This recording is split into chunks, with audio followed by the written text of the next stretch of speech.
Hello bachcho, how are you? If you want to clear your GS basic concept with the help of NCERT book, then please follow our NCERT Learner series. In this series today, we are going to learn Class 7 Social Science Geography book chapter number 6, Human Environment Interactions, the Tropical and the Subtropical Region. तो इस chapter में हम जानेंगे human के environment से क्या relaxation है, कैसे इंटरेक्शन होता है दोनों का, और ट्रॉपिकल सब ट्रॉपिकल रीजन के कुछ स्पेशल चीज़ों के बारे में। चलिए पढ़ते हैं हम आज का चैप्टर। पहले तो आपको एक इंट्रोडक्टरी पार्ट दिया गया है। Renuka was excited Shrikant uncle was at home after a gap of nearly 4 months। Renuka जो कि एक बच्ची है काफ़ी एक्साइटेड है क्योंकि उसके श्रीकांत अंकल लगभग 4 महीने के बाद घर आए हैं। He was a wild life photographer and travel widely. और उसके जो अंकल हैं वो एक वाइल्ड लाइफ फोटोग्राफर हैं और वो काफ़ी दूर तक यात्रा करते रहते हैं। Renuka interest in wild life and forest began at an early age. और रेणुका का इंटरेस्ट जो है वो काफ़ी पहले से ही वाइल्ड लाइफ में है और फॉरेस्ट में है। When her uncle introduced her to book on nature. और जब उसके अंकल ने उसको इंट्रोड्यूस कराया था उस बुक से जो कि नेचर के ऊपर थी, तब से ही उसका इंटरेस्ट बना हुआ है इन सब चीज़ों में। Pictures of distant land and people who live there always fascinated her. और जो अलग अलग तस्वीरें होती हैं अलग अलग भूमि प्रदेशों की या अलग अलग लोगों की, तो वो उसको काफ़ी ज़्यादा आकर्षित करती हैं। जैसे कि इमेज में आपको यहाँ पर दिखाया गया है कई अलग अलग कल्चर की फोटोग्राफ्स को मिक्स करके। In these pictures Renuka you can see people from different parts of the world. In pictures में तुम डिफरेंट पार्ट्स के जो लोग हैं उनको देख सकती हो Renuka. Some from dry deserts, some from frozen lands. अब कुछ लैंड्स जो अलग अलग हैं, कुछ लोग एकदम डेजर्ट वाले एरिया से हैं और कुछ लोग ऐसे एरिया से हैं जहाँ पर बर्फ जमी रहती है। And some from hot wet rain forest. और कुछ लोग गर्म नम वर्षा वन वाले क्षेत्रों से हैं। They look so different from me. वो हम लोगों से बहुत अलग दिखते हैं। ऑब्जर्व रेणुका ने ऑब्जर्व किया पिक्चर्स को देख के और बताया कि ये तो हमसे बहुत अलग दिखते हैं। दे मे लुक डिफरेंट, वो हमसे अलग दिख सकते हैं, but they share the same basic needs of life. लेकिन उनकी जो बेसिक नीड्स हैं वो सेम ही हैं हम लोगों की तरह। Food, clothing and shelter. Basic needs क्या होती हैं? खाना, कपड़े और आवास। एक्सप्लेन श्रीकांत अंकल, एक्सप्लेन किया उसके अंकल ने। Their children do the same thing as you probably do.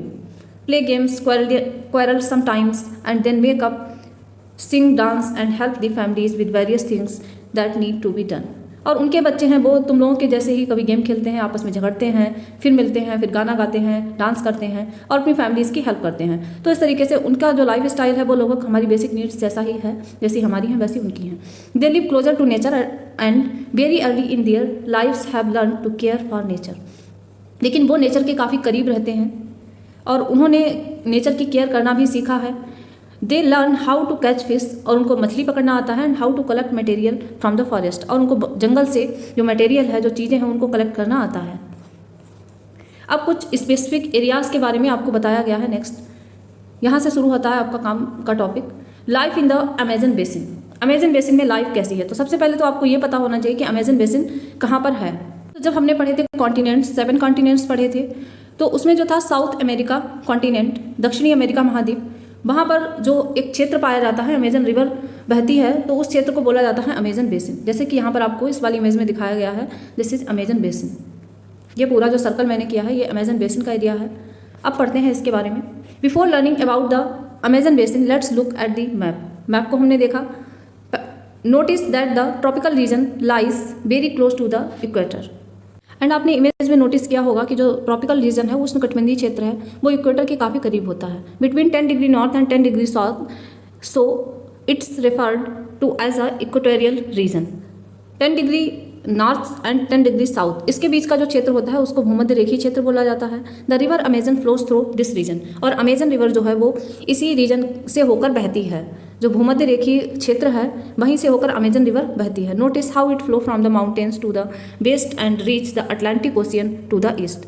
और नोटिस करना है आपको कि कैसे ये पहाड़ों से होती हुई गुजरती हुई वेस्ट से ईस्ट की ओर बहती है और अटलांटिक महासागर में जाकर पहुंच जाती है। The place where a river flows into another body of water is called the river's mouth. और वह स्थान जहाँ पर कोई भी नदी बहते हुए किसी अन्य वाटर बॉडी में जाकर मिल जाती है उसको नदी का मुहाना कहा जाता है। Numerous tributaries join the Amazon river to from the Amazon basin.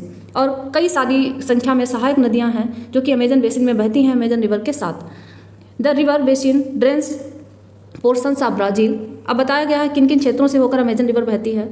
तो ब्राज़ील का क्षेत्र है, पार्ट्स ऑफ पेरू, पेरू का क्षेत्र है, Bolivia, Ecuador, Colombia and a small part of Venezuela. तो इन सारे क्षेत्रों से होकर अमेजन नदी बहती है। Name the countries of basin through which the equator passes. अब ये आपके लिए एक होमवर्क दिया गया है कि उन सारे कंट्रीज़ को आपको देख के भरना है जो इक्वेटर जिनसे होकर गुजरती है। 0 डिग्री अक्षांश। अब अगर आप यही बात इमेज से समझना चाहें तो ये है हमारी 10 डिग्री साउथ एंड ऊपर की ओर है 10 डिग्री नॉर्थ। इसी क्षेत्र के अंतर्गत हमारी अमेजन रिवर मोस्टली बहती है और ये क्षेत्र बोला जाता है भूमध्य रेखीय क्षेत्र। और जिन जगहों के नाम अभी हमने पढ़े थे वो थे Ecuador, Colombia, Venezuela, Peru, Brazil and Guyana. तो इस तरीके से आप मैप के थ्रू देख सकते हैं, समझ सकते हैं चीज़ों को। नेक्स्ट आपको बताया गया है व्हेन स्पेनिश एक्सप्लोर्स, कुछ नॉलेज आपको दी गई है। Discovered the Amazon river, Spanish लोगों ने अमेजन रिवर की खोज की थी। They were attacked by a group of local tribes bearing head gears and grass skirts. तब जब स्पेन के लोग वहाँ पर गए तो कुछ लोकल ट्राइब्स थी, कुछ जनजातियाँ थीं जो कि सुरक्षा कवच पहने हुए थी और ग्रास के स्कर्ट्स पहनते थे, तो उन लोगों ने अटैक किया स्पेनिश के ऊपर। These people remind them to the fire tribes of women warriors known in the ancient Roman empire as the Amazons. तो उन जनजातियों के आक्रमण ने स्पेनिश लोगों को, उन महिला योद्धाओं को, उन महिला जनजातियों के योद्धाओं की याद दिला दी जिनको एंशिएंट रोमन एम्पायर में अमेजन्स बोला जाता था, हेंस द नेम अमेजन। और इसी के चलते इस जो पूरे एरिया का नाम था वो अमेजन पड़ गया, उस जनजाति को लेकर इस एरिया का नाम अमेजन पड़ा है। ट्रिब्यूटरीज के बारे में बताया गया है, तो वही होती हैं सहायक नदियाँ जो किसी नदी के साथ होकर बहती हैं। जैसे यहाँ आप देख सकते हैं कितनी इसकी ट्रिब्यूटरीज हैं अमेजन बेसिन में। नेक्स्ट आपको बताया गया है क्लाइमेट के बारे में। नेक्स्ट हम समझने वाले हैं क्लाइमेट के बारे में। जैसे कि आप जानते हैं, as you know the Amazon basin stretch directly on the equator and is characterised by hot and wet climate throughout the year. जो अमेजन बेसिन है वो इक्वेटर पर स्थित है, भूमध्य रेखा पर स्थित है और उसके चलते वहाँ पर पूरे वर्ष गर्म और नम मौसम, नम जलवायु रहती है। Both day and nights are almost equally hot and humid, और दिन और रात दोनों ही बराबर तरीके से गर्म और नम रहते हैं। The skin feels sticky, and वहाँ पर आपको अपनी स्किन स्टिकी फील हो सकती है, चिपचिपाहट सी आपको अपनी त्वचा पर महसूस हो सकती है। It rains almost every day, और वहाँ लगभग हर दिन बारिश होती है। That too without much warning, बिना किसी पूर्व चेतावनी के। The day temperature are high with high humidity, और वहाँ दिन का तापमान हमेशा ज़्यादा रहता है और नमी भी उसमें उतनी ही ज़्यादा रहती है।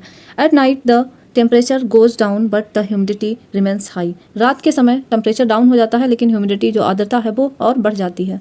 नेक्स्ट आपको बताया गया है रेन फॉरेस्ट के बारे में। As it rains heavily in this region, जैसे कि आपको पता है इस क्षेत्र में बारिश बहुत ज़्यादा होती है। थिक फॉरेस्ट ग्रो, और यहाँ पर घने जंगल उगते हैं। The forest are in fact so thick and dense, और यहाँ के जो जंगल होते हैं वो इतने ज़्यादा घने होते हैं जो कि एक रूफ क्रिएट कर देते हैं। By leaves and branches doesn't allow the sunlight to reach the ground, वो पत्तियों और शाखाओं से मिलकर एक ऐसी रूफ क्रिएट कर देते हैं जिससे कि सूर्य का प्रकाश ग्राउंड तक नहीं पहुंच पाता है। The ground remains dark and damp, और इस तरीके से जो वहाँ पर भूमि होती है वहाँ पर अंधेरा रहता है और नमी रहती है। ओनली शेड टॉलरेंट वेजिटेशन में ग्रो हेयर, और वहाँ पर सिर्फ वही वनस्पति हो सकती है जो छाया में बढ़ सके, जो छाया में ग्रो कर सके। Orchid and bromeliads grow as plant parasites, और यहाँ पर ऑर्किड और ब्रोमेलाइड्स के जो प्लांट हैं वो एक परजीवी पौधे की तरह उगते हैं। जैसे कि यहाँ पर अमेजन फॉरेस्ट का आपको एक पिक दिखाया गया है, इसमें आप देख सकते हैं इमेज में आपको कुछ प्लांट्स छोटे छोटे से इस तरीके से जमे हुए दिखाई देंगे दूसरे प्लांट के ऊपर, तो यही होते हैं ऑर्किड एंड ब्रोमेलाइड्स। और इमेज के थ्रू अगर मैं आपको दिखाना चाहूँ तो कुछ इस तरीके से जो पेड़ होते हैं अमेजन में, और उसके ऊपर छोटे छोटे प्लांट आपको निकले हुए दिखाई देंगे, यही होते हैं ऑर्किड एंड ब्रोमेलाइड्स। अगर आप करीब से देखें तो कुछ इस तरीके के प्लांट होते हैं, these are orchid and bromeliads. The rain forest is rich in fauna, और जो रेन फॉरेस्ट हैं, जो वर्षा वन है, वो प्राणी जात से संपन्न है। वहाँ पर कई तरीके के जीव जंतु पाए जाते हैं। Birds such as toucan, humming bird, macaw with their brilliantly coloured plumes, oversized bills for eating make them different from birds we commonly see in India. कई तरीके की अलग अलग तरीके की टूकन बर्ड्स या हमिंग बर्ड, गुंजन पक्षी जिसे बोलते हैं, मकाऊ, और उनकी जो चोंच होती है या फिर उनके पंख होते हैं, जो प्लमेस आप बोल सकते हैं, जो उनकी बनावट है पंखों या चोंच की, तो वो अलग होती है, डिफरेंट होती है कॉमन बर्ड्स से इंडिया में। जैसे कि आप इंडिया में देखते हैं उन बर्ड से काफ़ी ज़्यादा डिफरेंट होती है। जैसे कि टूकन बर्ड की इमेज आपको यहाँ पर दिखाई गई है, इसकी चोंच काफ़ी लंबी है और आप देख सकते हैं किस तरीके से वो अलग दिख रही है। These birds also make loud sounds in the forest, और ये बर्ड्स काफ़ी ज़्यादा तेज़ आवाज़ें भी निकालती हैं जंगल में। Animals like monkeys, sloth and ant eating tapir are found here, और यहाँ पर जानवरों में जैसे मंकी पाया जाता है, स्लॉथ होता है। स्लॉथ के बारे में हमने 5th क्लास में पढ़ा था, वो क्या करता है, 17 घंटे सोता है, पेड़ पे रहता है, तो वो वाला स्लॉथ यहाँ पाया जाता है। Ant eating tapirs are found here, और चींटी खाने वाले टैपिर भी यहाँ पाए जाते हैं। टैपिर आपको नीचे इमेज में दिखाया गया है, this is tapir. Various species of reptile and snakes also thrive in this jungle, और कई तरीके के सरीसृप और सांप इस जंगल में पाए जाते हैं। क्रोकोडाइल, स्नैक्स, पाइथन, अबान, और यहाँ पर क्रोकोडाइल, स्नेक, पाइथन, ये सारी जीव जंतु भी पाए जाते हैं। Anaconda and boa constrictor are some of the species. और यहाँ पर एनाकोंडा, जैसे कि आपने सुना होगा एनाकोंडा के बारे में, और एंड बो स्ट्रक्टर क्या होता है, ये एक जहरीला सांप होता है जो कि अमेजन बेसिन में पाया जाता है, जैसे कि इमेज में आप देख सकते हैं, this is boa constrictor. Besides the basin is the home of thousand of species of insect. अब इस बेसिन में कई सारी स्पीसीज का और कीड़ों मकोड़ों का घर होता है। Several species of fishes including the flesh eating piranha fish is also found in the river. और यहाँ पर जो मांस खाने वाली जो मछली होती है पिरानिया फिश, वो भी पाई जाती है। This basin is thus extraordinary rich in the variety of life found there. और इस तरीके से आप देख सकते हैं किस तरीके से असाधारणता ये घाटी जो है काफ़ी ज़्यादा रिच है, वैरायटी फाउंड देयर, जो जैव विविधता वहाँ पर पाई जाती है उससे काफ़ी ज़्यादा रिच है। नेक्स्ट आपको बताया गया है पीपल ऑफ रेन फॉरेस्ट, जो वहाँ के लोग हैं वर्षा वनों के, वो कैसे रहते हैं, उनका लाइफ स्टाइल क्या होता है, उसके बारे में बताया गया है। People grow most of their food in small areas after clearing some trees in the forest.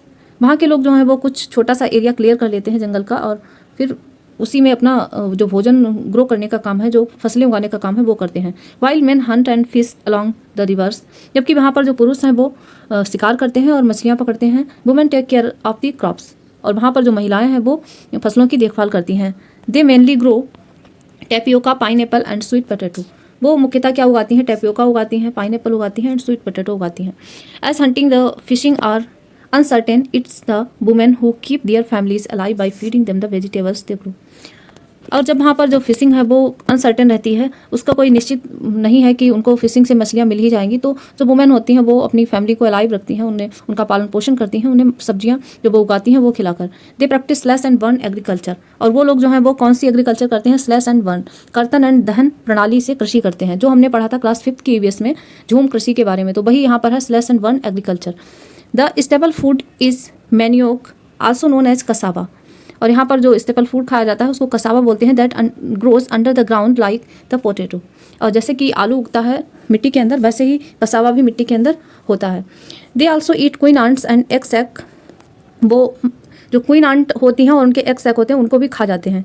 Cash crops like coffee, maize and coca are also grown, और वहाँ पर जो कैश क्रॉप्स नकदी फसल आप कह सकते हैं, कॉफ़ी, जौ या कोका, इस तरीके की फसलें भी होती हैं। The rain forest provide a lot of would for the houses. अब रेन फॉरेस्ट है, वर्षा वन है, तो ऑफकोर्स वहाँ पर लकड़ियाँ बहुत ज़्यादा होंगी, और उन्हीं लकड़ियों का यूज़ वो करते हैं अपने घर बनाने में। Some families live in thatched houses, कुछ फैमिली जो थैस्ट हाउसेस होते हैं shaped like a bee hive, और उनको वो लोग मधुमक्खी के छत्ते का आकार बना देते हैं, जो छप्पर बनाते हैं वो लकड़ी के, उनको मधुमक्खी के छत्ते का आकार दे देते हैं। There are other large apartment like house called maloca, और कुछ ऐसे अपार्टमेंट टाइप के घर बनते हैं जो बड़े बड़े से होते हैं, उनको मलोका बोला जाता है। विद स्टीपली स्लैंटिंग रूफ, और उनकी छत जो तीव्र ढलानदार होती है। Life of the people of Amazon basin is slowly changing, Amazon basin के लोगों की जो लाइफ है वो धीरे धीरे बदल रही है। In this order older days the heart of forest could be reached only by navigating the river. पुराने दिनों में हमें अगर जंगल के बीच पहुंचना होता था तो सिर्फ एक ही माध्यम था, नौका संचालन के द्वारा हम वहाँ पर पहुँच सकते थे। In 1917 the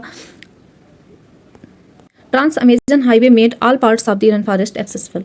trans Amazon highway 1970 में बनाया गया, और उसने जितने भी रेन फॉरेस्ट के पार्ट थे उन सब में पहुंचना उसे इंसान की पहुंच के अंदर कर दिया। Aircrafts and helicopters are also used for reaching various places, और अब तो एयरक्राफ्ट का यूज़ करा जाता है या हेलीकॉप्टर्स का यूज़ करा जाता है अलग अलग स्थानों पर पहुंचने के लिए।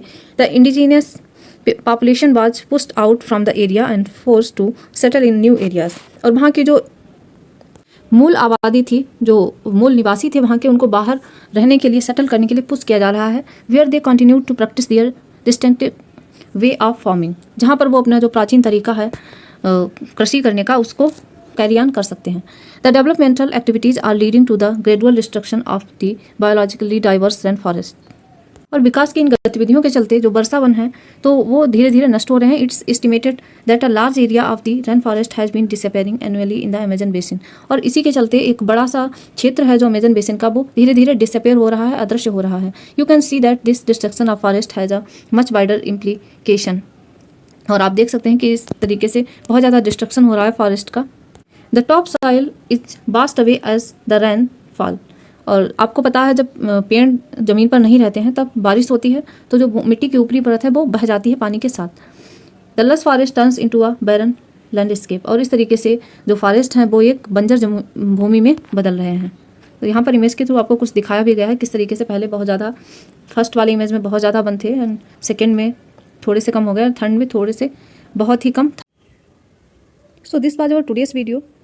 In next part we will learn about the life in Ganga Brahmaputra basin, and in this video we have learnt about the Amazon basin, rainforest and climate and many more things. So if you really enjoying this, so keep watching and we will meet again in our next video.